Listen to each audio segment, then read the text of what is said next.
Assalamualaikum warahmatullahi wabarakatuh. Saya Wila Ananda dari kelas 2BD3 Akuntansi dengan NIM 2201072044. Di sini saya akan menjelaskan materi tentang kredit mata kuliah perbankan. Pengertian kredit. Berdasarkan Undang-Undang Nomor 10 Tahun 1998 disebutkan bahwa kredit adalah penyediaan uang atau tagihan yang dapat dipersamakan dengan itu berdasarkan persetujuan atau kesepakatan pinjam-meminjam antara bank dengan pihak lain yang mewajibkan pihak peminjam untuk melunasi utangnya setelah jangka waktu tertentu dengan pemberian bunga. Tujuan pemberian suatu kredit. Tujuan yang pertama adalah mencari keuntungan. Tujuan utama dari pemberian kredit adalah untuk memperoleh keuntungan. Hasil keuntungan ini diperoleh dalam bentuk bunga yang diterima oleh bank sebagai balas jasa dan biaya administrasi kredit yang dibebankan kepada nasabah. Yang kedua, membantu usaha nasabah. Tujuan ini adalah untuk membantu usaha nasabah yang memerlukan dana, baik dana untuk investasi maupun dana untuk modal kerja. Yang ketiga, membantu pemerintah. Tujuan ini adalah untuk membantu pemerintah dalam berbagai bidang.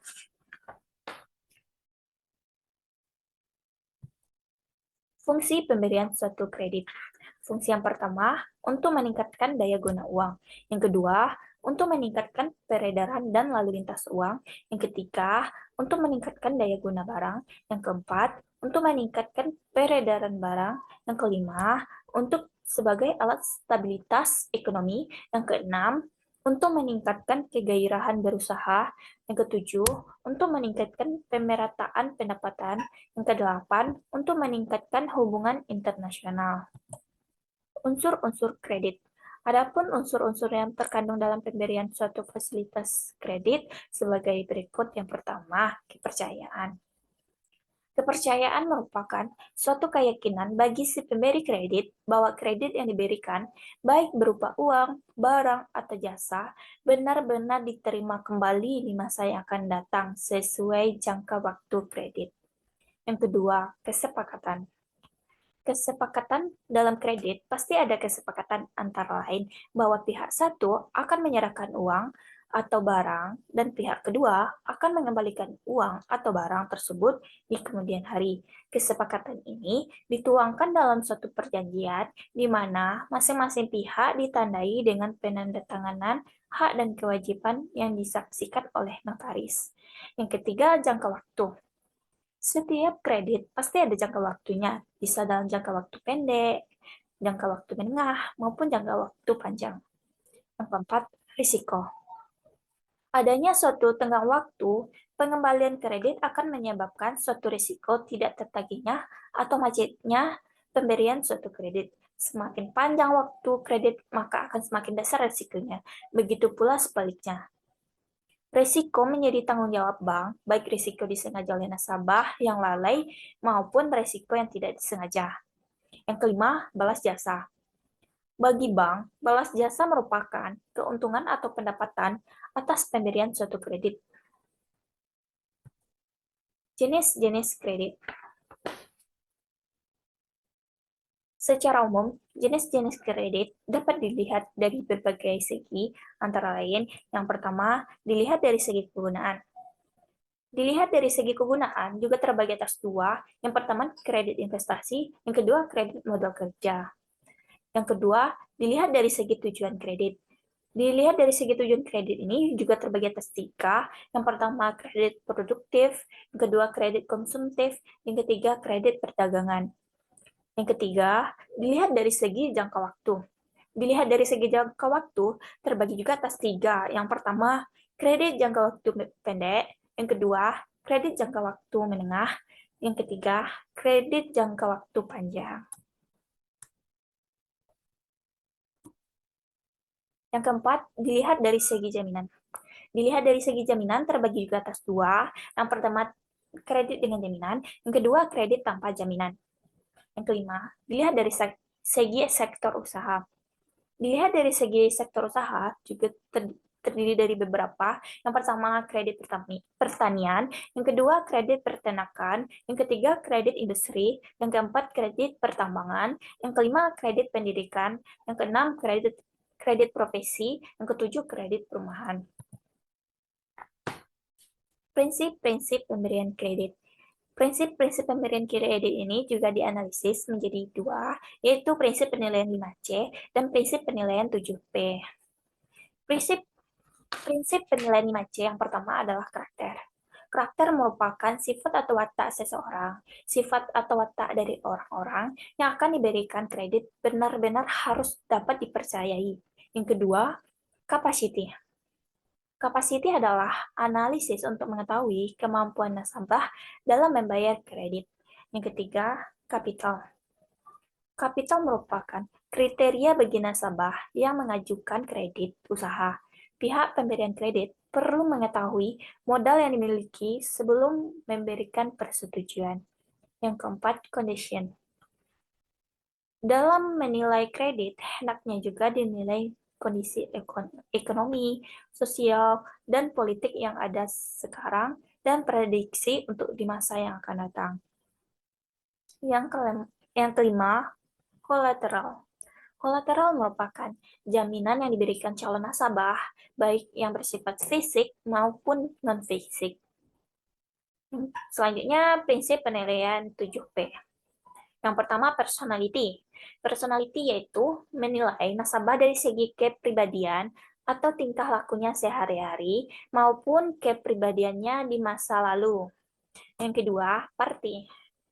Party yaitu mengklasifikasikan nasabah ke dalam klasifikasi tertentu atau golongan-golongan tertentu berdasarkan modal, loyalitas, serta karakternya.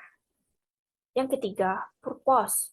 Purpose yaitu untuk mengetahui tujuan nasabah dalam mengambil kredit, termasuk jenis kredit yang diinginkan nasabah. Yang keempat, prospek.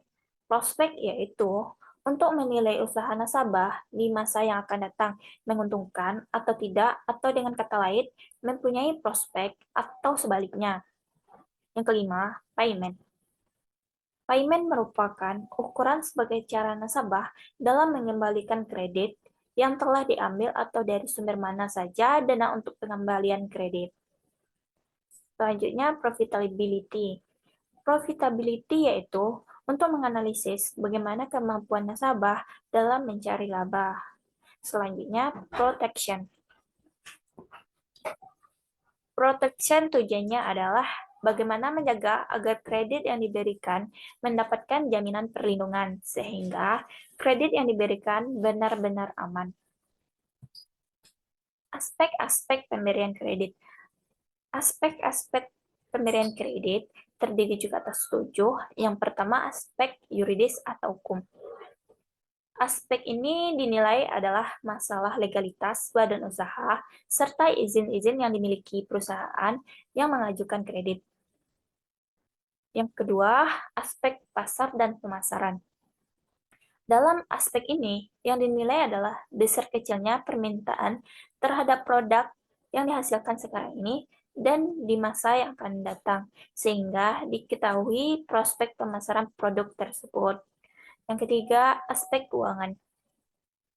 Aspek yang dinilai adalah sumber-sumber dana yang dimiliki untuk membiayai usahanya dan bagaimana penggunaan dana tersebut. Yang keempat, aspek teknis atau operasi.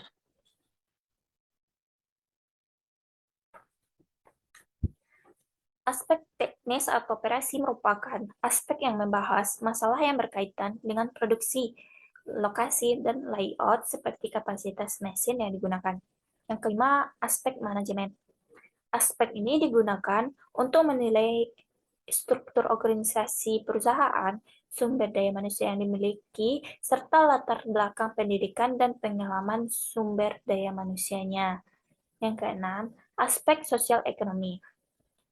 Aspek sosial ekonomi adalah menganalisis dampaknya yang timbul akibat adanya prospek terhadap perekonomian masyarakat dan sosial masyarakat secara umum. Yang ketujuh, aspek AMDAL. Aspek AMDAL atau analisis dampak lingkungan merupakan analisis terhadap lingkungan, baik darat, air, dan udara, termasuk kesehatan apabila proyek tersebut dijalankan.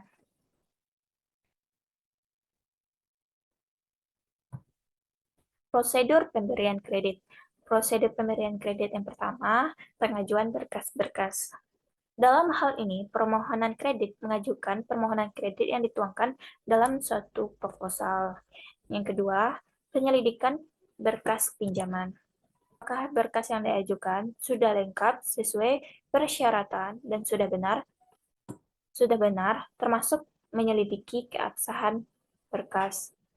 Yang ketiga, wawancara awal merupakan penyidikan kepada calon peminjam dengan langsung berhadapan dengan calon peminjam. Yang keempat, on the spot.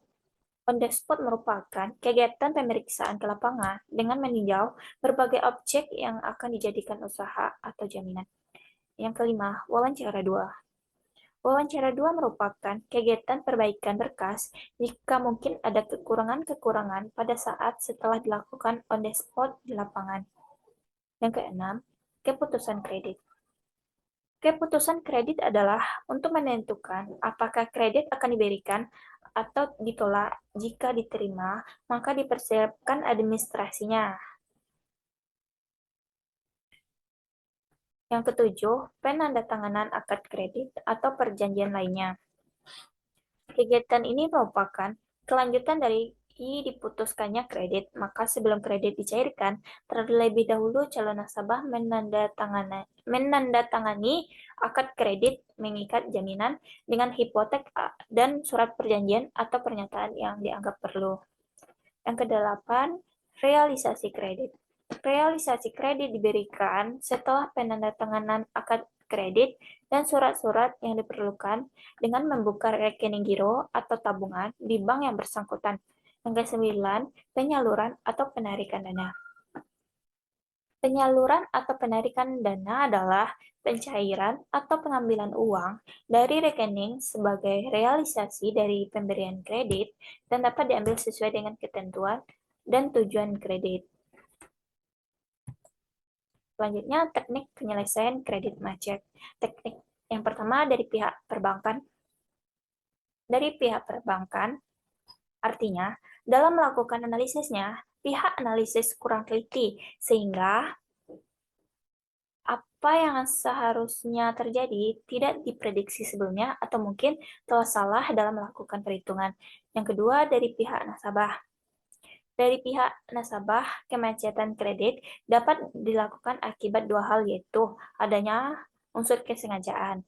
Dalam hal ini, nasabah sengaja untuk tidak bermaksud membayar kewajibannya kepada bank sehingga kredit yang diberikan macet. Yang kedua, adanya unsur tidak disengaja. Artinya, si debitur mau membayar, akan tetapi tidak mampu, sebagai contoh kredit, kebanjiran, dan sebagainya, sehingga kemampuan untuk membayar kredit tidak ada. Selanjutnya, penyelamatan terhadap kredit macet.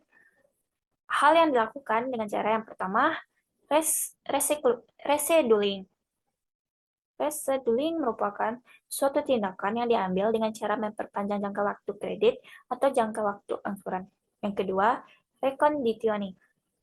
Maksudnya, bank mengubah berbagai persyaratan yang ada seperti kapitalisasi bunga, yaitu bunga dijadikan utang pokok, penundaan pembayaran bunga sampai waktu tertentu, penurunan suku bunga, dan pembebasan bunga. Yang ketiga, restructuring. Restructuring merupakan tindakan bank kepada nasabah dengan cara menambah modal dengan pertimbangan nasabah memang membutuhkan tambahan dana dan usaha yang dibiayai memang masih layak. Yang keempat, kombinasi. Kombinasi merupakan kombinasi dari ketiga jenis yang di atas. Seorang nasabah dapat saja diselamatkan dengan kombinasi antara rescheduling dengan restructuring, misalnya jangka waktu diperpanjang, pembayaran bunga ditunda, atau dengan cara reconditioning dengan rescheduling. Misalnya jangka waktu diperpanjang, modal ditambah.